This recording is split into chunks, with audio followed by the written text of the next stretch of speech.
السلام عليكم. أهلا بكم في قناة المسلسل الأحمر، برجاء الضغط على زر الإعجاب والاشتراك ليصلك فيديوهاتنا. ينافس المسلسل المصري الحشاشين في ماراثون رمضان 2024، ويعد أحد أضخم الأعمال الدرامية التي تخوض السباق هذا العام على مستوى الوطن العربي. وكشف صناع العمل أنهم أوشكوا على الانتهاء من تصوير أحداث المسلسل الجديد، والمقرر عرضه حصرياً على قنوات المتحدة للخدمات الإعلامية مصر. طرحوا المشاهد الأولى من مسلسل الحشاشين صور، وفي العمل الضخم يجسد الفنان الشهير كريم عبد العزيز دور البطل حسن الصباح، والمتزوجة من النجمة الصاعدة ميرنا نور الدين التي تجسد دور فتاة تدعى دنيا زادة. وتدور الأحداث في إطار من التشويق والدراما. قصة مسلسل الحشاشين يتناول مسلسل الحشاشين الذي ينتمي إلى نوعية الأعمال الدرامية التاريخية، قصص طائفة الحشاشين ومؤسسها حسن الصباح في القرن 11، إذ ينضم حسن الصباح إلى المذهب الإسماعيلي منذ أن كان عمره 17 عاماً، ثم يسافر الصباح إلى مصر ويظل بها 3 سنوات، خلالها يتنقل بين القاهرة والإسكندرية، ويحدث خلاف بينه وبين أمير الجيوش بدر الدين الذي يقوم بسجنه ثم طرده على ظهر سفينة كانت في طريقها إلى شمال أفريقيا.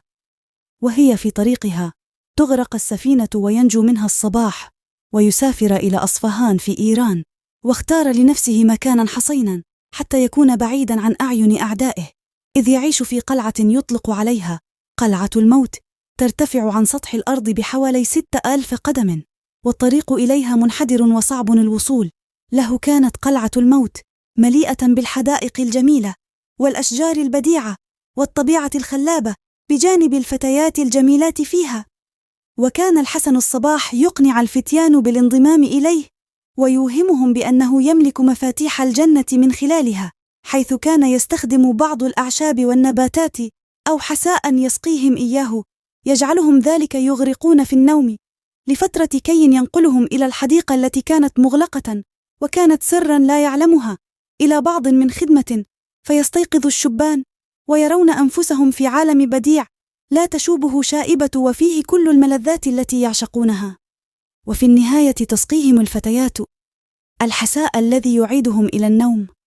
ويعد اسم حسن الصباح والملقب بشيخ الجبل واحدا من أكثر الشخصيات المثيرة للجدل في التاريخ الإسلامي، وينسب له تأسيس ما يعرف بالدعوة الجديدة أو الطائفة الإسماعيلية النزارية المشرقية أو الحشاشون حسب التسمية الأوروبية. ذهب إلى مصر في زمن المستنصر بالله الفاطمي، وعاد بعد ذلك لينشر الدعوة في فارس، واحتل قلعة الموت لتكون قلعته الحصينة ومقر حكمه. وفي العموم اشتهرت فرقة الحشاشين في القرن 11 بتنفيذ اغتيالات دموية لشخصيات مهمة، وكان اسمها يثير في نفوس المسلمين والمسيحيين على السواء الرعب والفزع.